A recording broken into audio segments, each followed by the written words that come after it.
Welcome to the Seahawkers podcast, What If Show, normally starring Clinton Bonner, but today I am in the driver's seat. I am military Seahawker Brandan Schultz, and I am joined by my good buddy Adam Emmert, and as usual, Phil, the protector of our Seahawks multiverse. And Phil's here. We're doing a What If show. And it is the off season, so nothing to preview as we do traditionally, but maybe a season preview, if you will, Mr. Phil.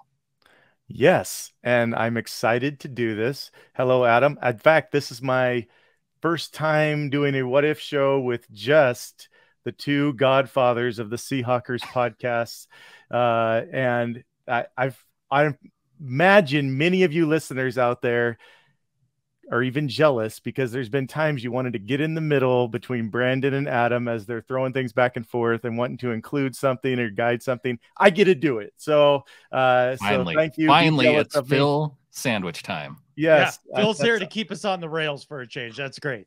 Perfect. Yes. And so all our favorite podcasters, I get to ask them what if questions.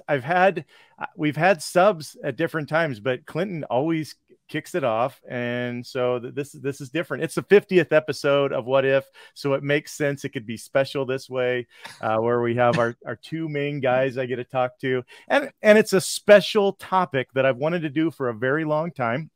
And do you have anything to say, Adam, before I jump into there's no previously with the protector? I'm just going to jump into the category in my way here in a moment, but do you have anything to say about this special moment for me, Adam, where I get to what if the two of you?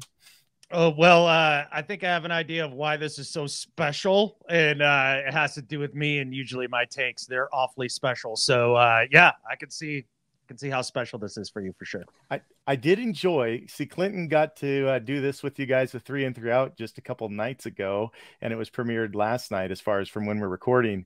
And I did enjoy kind of how you and Clinton were kind of getting after each other a little bit. I know how much you actually like each other in real life, but if I didn't know that, it got a little close. It got a little heated. That was fun. That was a good time. You got to have that little, mom and dad fighting tension that builds up inside you, right? That I don't know, that I get that when I hear people who I listen to regularly. It's like, ooh, it sounds a little contentious here. Although I didn't get it when we were recording, so. Yeah, when it was recording, it didn't feel contentious at all. It was just like, no, dude, like that's not how it is. And he's like, no, dude, that's not how it is. He worked at pitting the two of you against each other a couple times. I saw how he kindly tried to point each other at one another. Yeah, that was. Well, I was legit pissed at Adam for a couple of those times. So. For instance, kindergarten. No, okay. Yeah. For instance, kindergarten, you introduce Clinton, and here it goes. If it wasn't over a video, the gloves were coming off, I noticed a couple times. Yeah. Okay. Oh, yeah. So what are we talking about this week on What If, Phil? I know we kind of have a ballpark idea, but yes. And I can see by your name you have Geno. Yeah. This feels like a Geno episode. Yes, I'm tipping it off here. Okay, let me take you back to a game I was at. It was in 2021. One of those games where if you wanted to be able to breathe normally, you had to hold your cup right close to you all the time, or you'd have the mask police come after you. But it was that year, 2021. They were wearing the green highlighter jerseys. Game 5 of the season, Thursday night showdown against the Lambs themselves. And I went to the game with some family and friends, of course. Our offense was only ranked 19th coming into that game. Carson was out hurt. We'd only scored 7 points going into the fourth quarter when Geno Smith came in at the 2-yard line. He comes down and gets 2 scores on his next 2 drives from the 2, and the next one, a field goal on his next 2 drives. There were passes over the middle. There were screen passes. There were throwaways instead of sacks. I wasn't even sure what I was watching. It wasn't what I'm texting my son who's at home, didn't get to go to the game. I'm like, how do we have this tall guy in here? What's going on? He goes, well, something's up with Russ's finger. I'm like, wow, this is different. Well, about midway through that first drive and definitely after the first touchdown, I felt like I started it, but I think a lot of guys did all at the same time. we just started going, Geno, and I got my family and friends up, and it seemed like everybody at the same time was doing it in between every play. It was almost like we lost our discipline. You know how Hawk fans are normally good at being quiet on offense? It kept going. People were so into it, kept going. It just felt like a different team all of a sudden. And so because that was such a great moment, and because those next 4 games, some interesting things happen also with the Jags, I was kind of interested to see what Geno would do after the trade. Now, after the trade, I have to say I was a little scared. Who knows what's going to happen? But I saw enough in those games to say, we've got a good quarterback that can do some things here. You know, I'm interested in all the options, but this guy can throw. This guy, he took command. I mean, he's there. He's making fake calls at the line, just totally looks like he knows what he's doing right off the bat. And so I was kind of interested into what he would do. Now, I didn't know he was going to play like he did last year, of course. I don't know very many that did, but you could tell he was a professional quarterback.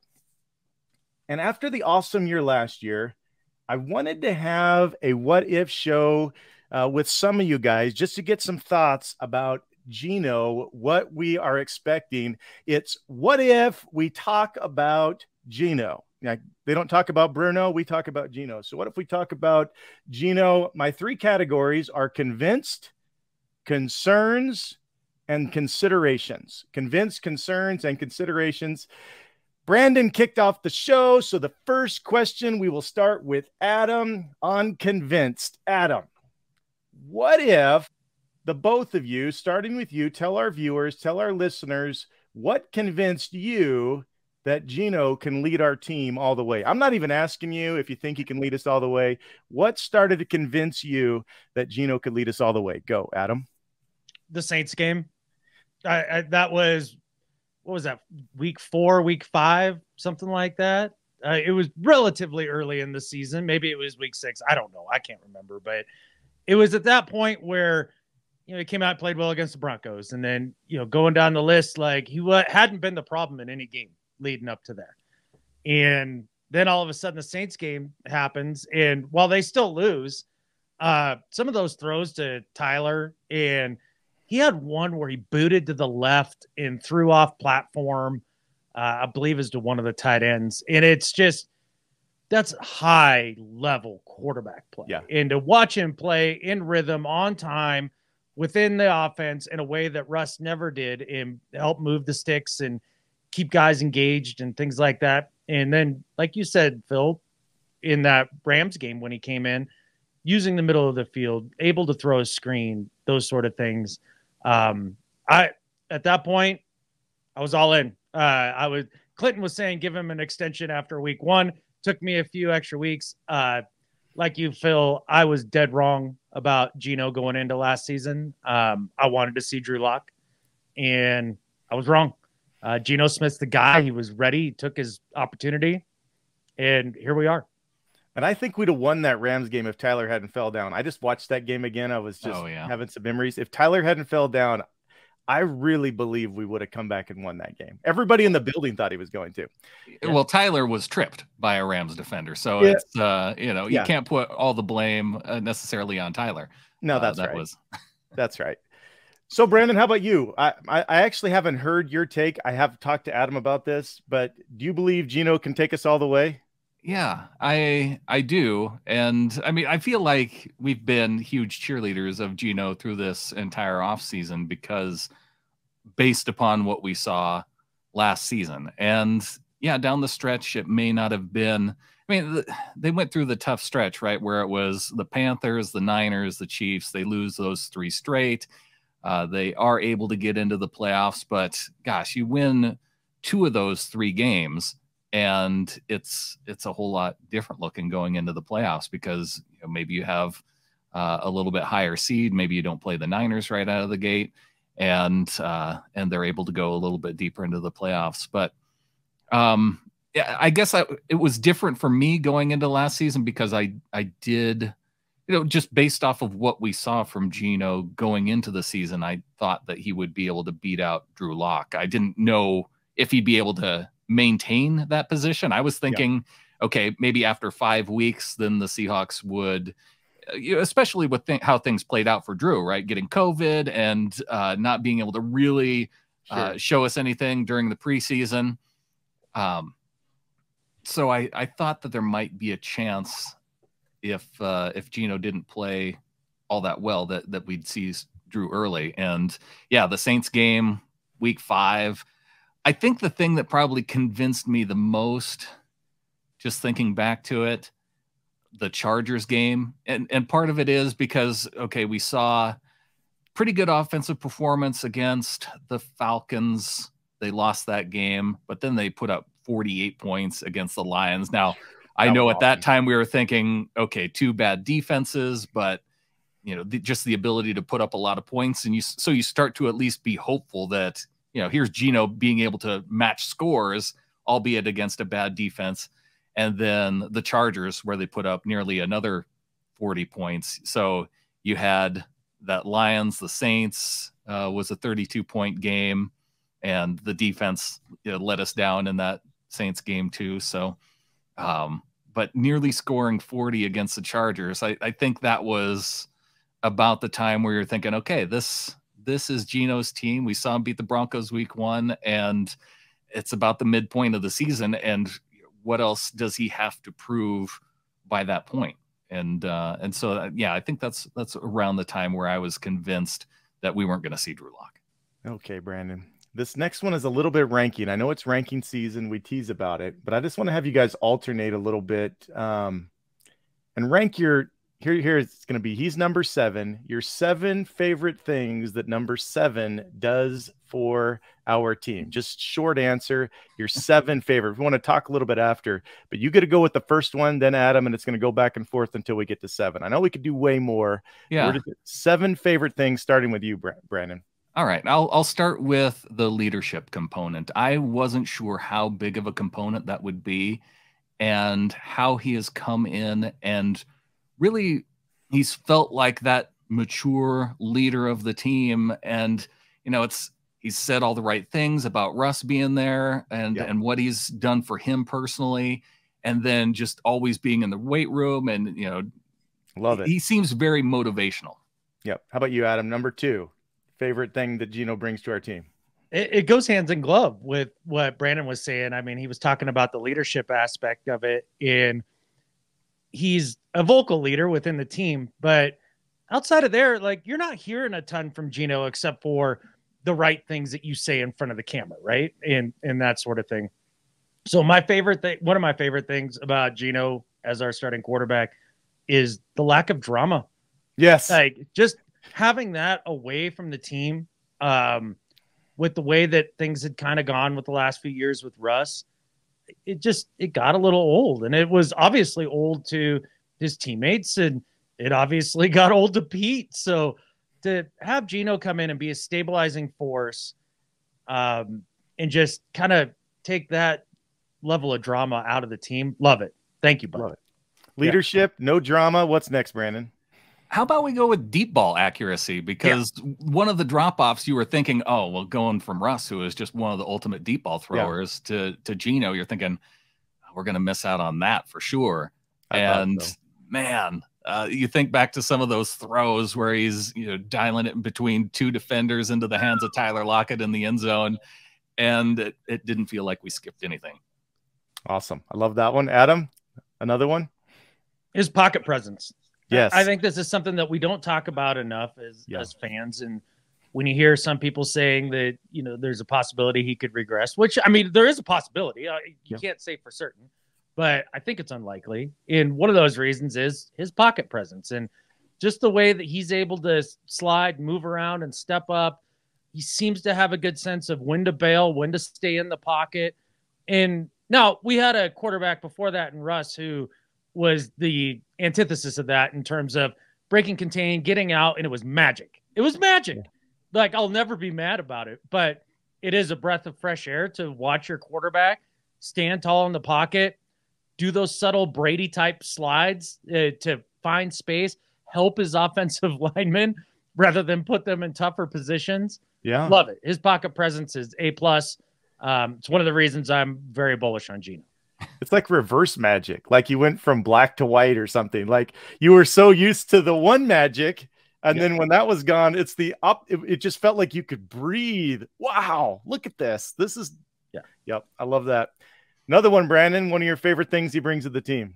Yeah, if we're talking about kind of aspects of his game that I feel like we're doing a lot of comparisons to Russ. Which you don't have to, yeah. No, but I think it's easy to do, especially based on what we saw last year, was the contrast, because even things like lining up under center was something that we saw almost never of with Russ, right? And whether that was a component of his height or just a personal preference in terms of being able to see the field better, Geno Smith lining up under center helps the run game. It also can help with the short yardage situations when you're actually doing a quarterback sneak. And so I think just having that one little aspect to his game that's a little bit different, it's also a benefit to the team. Okay, one more each, Adam. One more each. Boy, so we talked about the deep ball stuff, pocket presence. It's got to be, the next one for me is rhythm. He plays in a rhythm within an offensive structure that obviously was different than the way that Russ did it, even at the peak of his powers when he was, I mean, you could easily argue he was the best quarterback in the league there for a couple of years. Into 2015, where he and Doug shared a brain. That was the most rhythm I ever saw, I think. Right. And Geno has a lot more of that. Now, listening to Bootleg podcast last night and EJ and Brett talk about Seattle and things like that, I hadn't looked into the numbers, but it felt like they used the intermediate part of the field a lot more with Geno. Still very low compared to most teams. And their theory was JSN is going to help a lot with that. And that would be really cool to see Geno have that extra weapon in that area of the field that allows him to now progress and make that part of his game even better. And that really lends itself to rhythm passing and pocket presence and all that stuff. His rhythm and control of the offense, love it. Yeah. It looked like the Rams had no preparation to defend the middle of the field when he came in. You went back that fourth quarter game, he was just throwing them right over and over, and they were just not even close to ready. The safeties were out wide. Last one, Brandon, number 7, about number 7, your favorite things he brings to our team. Yeah, well, we haven't covered the financial component of Geno. And in terms of value, quarterback value, what we've been able to get from the quarterback spot for the cost of his contract, and then for him to re-sign and have it be a relatively team-friendly deal. I enjoy that aspect very much. Awesome. I love it, Brandon. Okay, we're going to go to our next section. Next section, concerns. What if we talk about concerns? Adam, what if you could ask Geno one question about a potential concern? What would that one be and why? If you could just ask Geno, I've got this potential concern, what would you ask him and why? My concern would be with the second half of the year and his play dropping off a little bit. Is that merely a result of the offensive line play kind of digressing a little bit and, just getting a little tired in the season and that sort of thing? Or was it a bit of the league figuring Geno out a bit? And what is he adding to his game this year to take the next step, be even better, and keep defenses off guard? Because while I don't think it's all his regression last year at the second half of the season, I don't think it's all defensive adjustments and things like that. I think there's a handful of reasons that happened, and you could go through all those. So just how is he going to handle that? How is he going to handle a whole year of tape being out on him with defensive coordinators looking at what he did with Waldron and tendencies and all that stuff? That'd be my one concern. I guarantee he's not going to agree that it's either of those, Adam. He's not going to agree it was his O-line if you asked him. I know. And he's not going to agree that he was solved. But I do love the question, what are you going to do to now pull out your next card, on these defenses that have seen you a little bit? I'd love to hear his thoughts on that. Brandon, what would you ask him and why? You're about a concern you might have going into the season. Yeah, well, I think with any of these things, just based on the idea of protecting the team, I don't think you would get necessarily a clear answer, but the question that I have for Geno and the team, just in general, is just based off of the past few years. Pete Carroll likes to keep it close, win the game in the fourth quarter.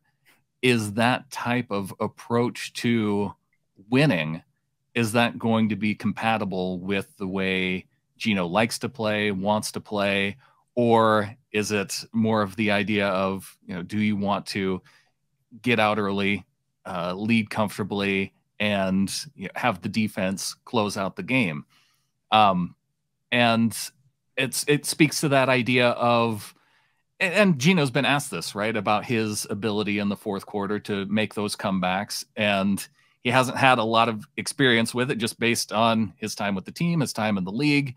And will he be able to get to that place to where he can, when he gets in those moments in the last 5-6 minutes of a game, to where he can pull out more of those games than he can't? And that's going to help contribute to whether or not the Seahawks are going to be a team that's finishing atop the NFC West, or maybe just a team that gets into the playoffs. All right, Brandon, you're next. And that might be one, viewers and listeners, you could throw your question on there, what you might ask Geno if you could. Even more so, this next question, I'd be curious about how the viewers and listeners might answer this. But first, we want to hear from Brandan and Adam. Brandan, you're first. What if there's one thing around Geno in this offense that might keep his team from either reaching top gear or, like what Adam was talking about, maintaining a good rhythm? What might you fear that could be? Your one concern that is around Geno that might hinder him just, and the whole team, the whole offense hitting full speed and then stay in there. What do you got, Brandon? It's got to be the offensive line, because you have the center spot that's turned over from last year. You have the right guard that's turned over. You have tackles that are coming into their second season, which they call it a sophomore slump for a reason. And you got two guys. Call it a sophomore jump around here, Brandon. Sophomore jump. That's right, because those guys are both going to jump into year two. No slumping. No slumping allowed. So if that, he has all the other components. He's got the run game. He's got the receiving game. Can the offensive line continue to improve? Yeah. Adam, he might have took your number one answer off the board. Do you have a different concern, or you just want to say he already answered it? Can you give us another one around him? He nailed that one, but specifically the interior offensive line, which, Brandon knows as well as anybody. And so we'll see what happens there with the center. I tried to spread it out. I tried to spread it out to everybody. Yeah, no, you did good. You did good. But, part of the good news is that offensive linemen tend to kind of have that steady climb in their progression, as opposed to skill players where you see the sophomore slump maybe a little bit more there than you do in offensive line. So I think it's unlikely that they have a slump and they're more likely to jump. But maybe the other thing would be just Pete and Waldron and them coming together with a cohesive game plan week in, week out. I like that. As to exactly how they want to play. Because I think Waldron would probably like to, throw it more in with, his new toy JSN and all that stuff, like, work that middle of the field more, and with, levels concepts and drag routes and crossers and things like that. And, we all know how Pete wants to play. So are you sure that Waldron doesn't want to go like the Rams were doing when they had Gurley, though? Are you sure that? I think that's the ideal marriage between the two thought processes. Now, if they can get there, that's a whole nother thing. And they got to learn how to run a screen game and actually have it be effective. Like that needs to happen. But it's on their radar and they're working on it. So that would be, I guess, the concern I would have is just them being all on the same page after having a successful year last year. Have a decisive objective and a plan, and not tug of war mid-game of what we're trying to do here. I think if everybody is really focused and clear on what they're to do, that'll be a huge factor, because I love it when Geno just looks like he knows exactly what's supposed to happen and everybody else and is ready to line them up. So, if the coaches kind of can't agree on something, that could be that could get in the way. That's it for the concern area. We'll go to considerations. The first one will go to Adam here on consideration. Let's fast forward and imagine we're looking back on the season, and let's just pick an area of time like March 2024. What if Geno just had your idea of an ideal season, a true possibility in the multiverse, right? Your idea of an ideal season. And I don't necessarily need numbers. You can do that if you want. You just what it looked like. What might that end up looking like if you were to say Geno had an ideal season this year, next March, Adam? Yeah, so he had, what was it, 30 touchdowns last year on the nose? And I think it was less than 10 picks. 30 and 11. 30 and 11. Okay. So if he could get that touchdown to interception ratio closer to like 3.5, that would be sweet. So one of the biggest things about Geno this year in terms of was it successful or not to me is being under 10 picks. Just take care of the football, and then also with your fumbles, obviously don't have fumbles. Like you can't have that.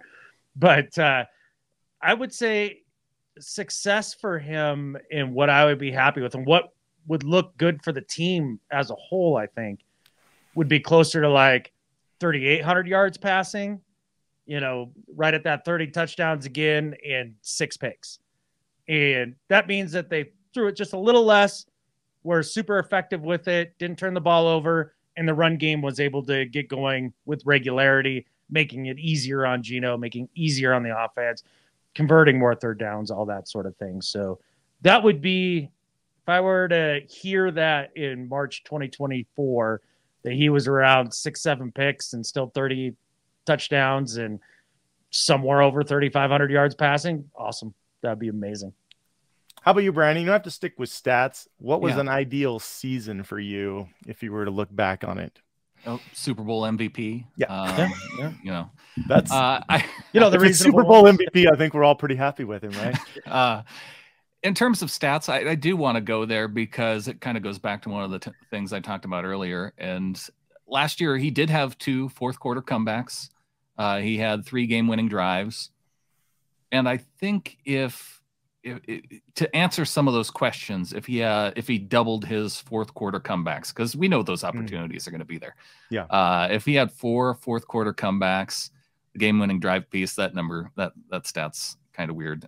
It can fluctuate kind of around that fourth quarter comeback number. But the other component of it, though, would be, and I know I said Super Bowl MVP jokingly, but if there's a conversation around a Seahawks MVP and it's not necessarily Geno, to where I'm thinking more around the team component, that the offense functions so well that you go, is DK Metcalf the MVP of the Seahawks offense? Is Tyler, or is it Kenneth Walker? Like to have some kind of, or if Shane's going to get it, like Shane's in consideration for a head coaching job or something like that, right? To have that conversation around really what made the offense go, I think would mean it's a successful season that Geno led. Okay. Now we're going to drill down more specifically, but this is more of a in connection to him being Geno himself, Brandon. What if Geno stays in consideration for MVP throughout the year? Here's the question, though. What things absolutely must happen for him? These things must happen, or some things must not happen for him to stay in consideration throughout the year, Brandon? I think he's going to have to do it again in terms of, to go back to numbers, he's going to have to be at that 70% and above number again with completions, which is a really tough stat to try and achieve over the course of a year. There's very few quarterbacks that have finished the season with 70% completion. And do. Especially the number of touchdown passes that he had. I mean, those to be 30 and 70, that's all-time type numbers. And those are what he's going to have to hit to be able to really convince people that he did it last year and people still aren't convinced that he's a good quarterback. But you look at those 2 stats, and if he does it again at that level, you can't deny it. It's Drew Brees, and Sam Bradford. That's it that have had 70%. And Sam Bradford never had 30 touchdowns. And Yes, so, no. and I thought Steve Young was in there too, if you went back far enough. Okay. Maybe. Yeah. That would be an offense for it. Right. And maybe he didn't have 30 touchdowns that season. Maybe it was such a balanced offense that they never passed for that many. But I know that Steve Young, in terms, I know he hit 70% plus at one point, Yes. just because, that was, I think, a number that Mike Holmgren even liked to try and shoot for. Yeah, it's a number it was always one to aim for. Matt never really got that close, but he was always aiming for it. How about you? Some things that must happen, must not happen for him to stay in consideration throughout the year for MVP. He needs to beat the Niners twice and fairly soundly. And you do that, you win the division, and they end up winning 12, 13 games and have a decent seed in the playoffs.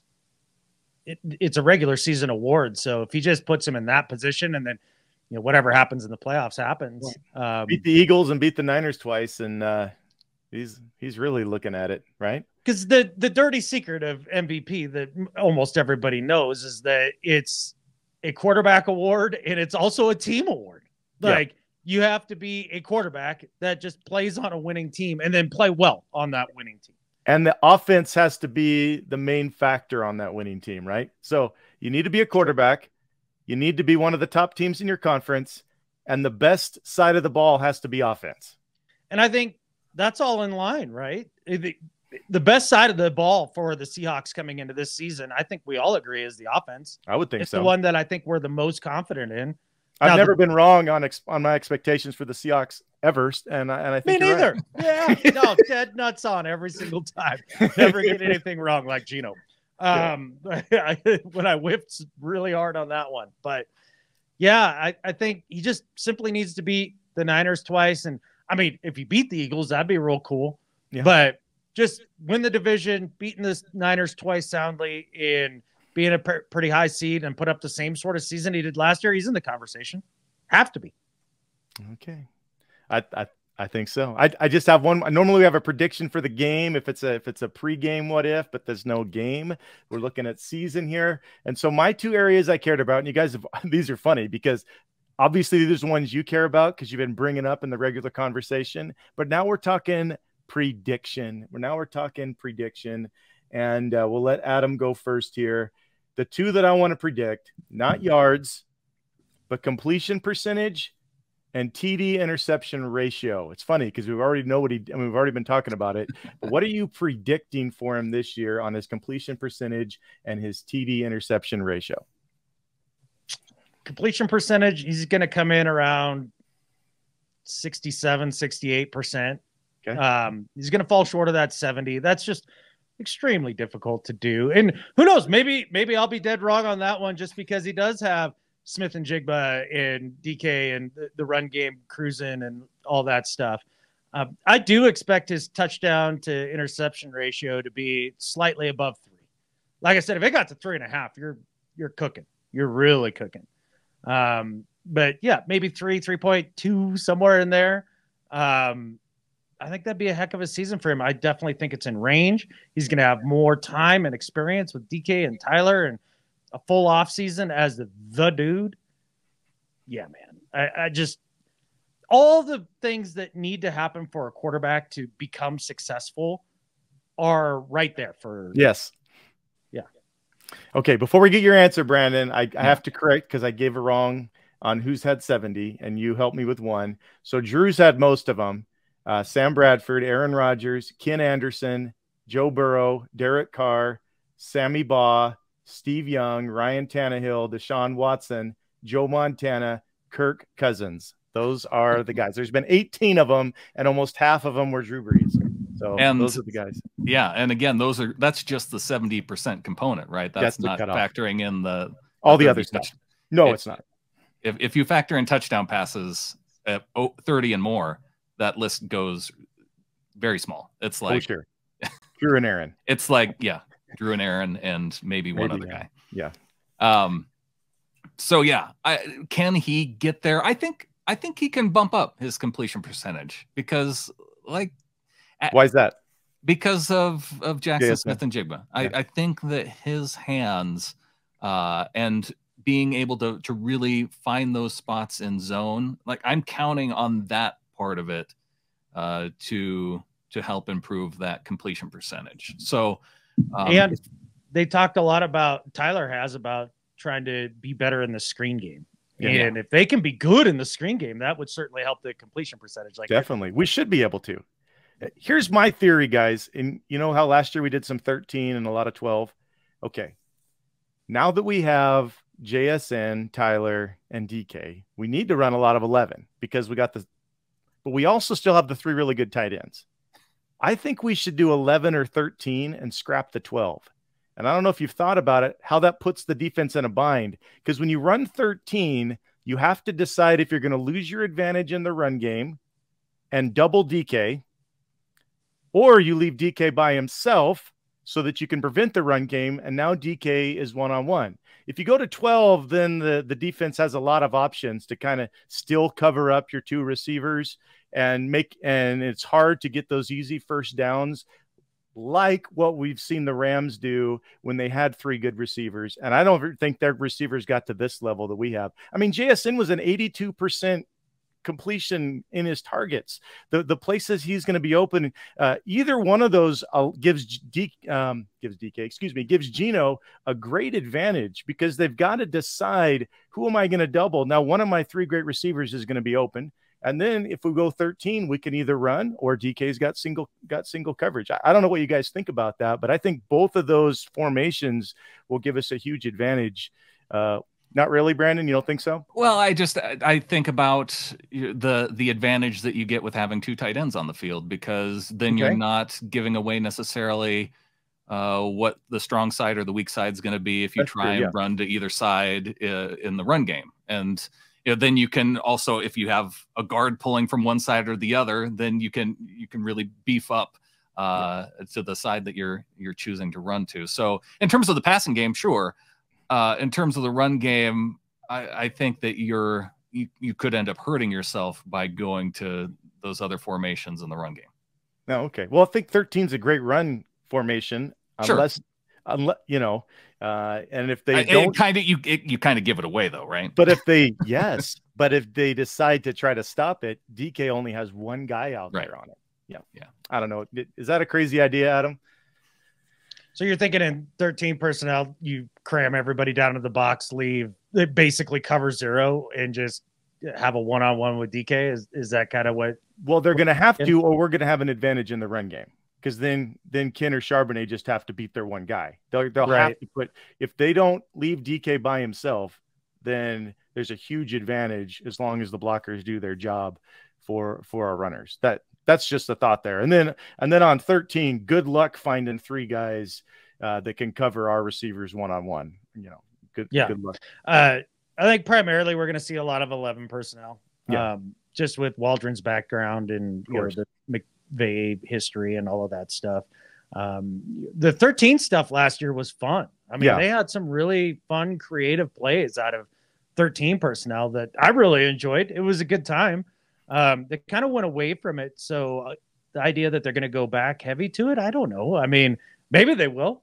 We have no idea to this point. Not heavy. But I think there's still a place for a lot of 12 personnel. Like Brandon said, having your line set up in a balanced way keeps the defense guessing. You're a little bit more multiple.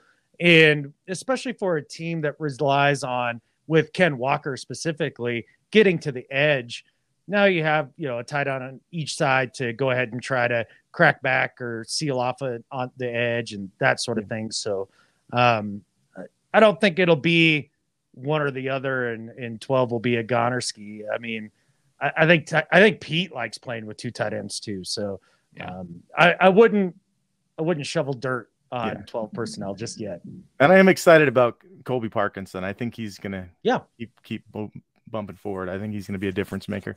Okay, well, for the Geno show, I was just curious what you guys thought. I've been thinking about that a little bit. Not throwing away 13 forever, because it does have a few positives. Oh yeah, and to answer the other component of your question, touchdown to interception ratio, I could see that declining for Geno and being like 2.8 or something like that. I think he could maybe with the season that he had, he'll be trusted a little bit more. He'll be feeling himself more. He's going to take more chances, and I could see the interceptions going up above 11. I don't want to see it, but I don't like that answer.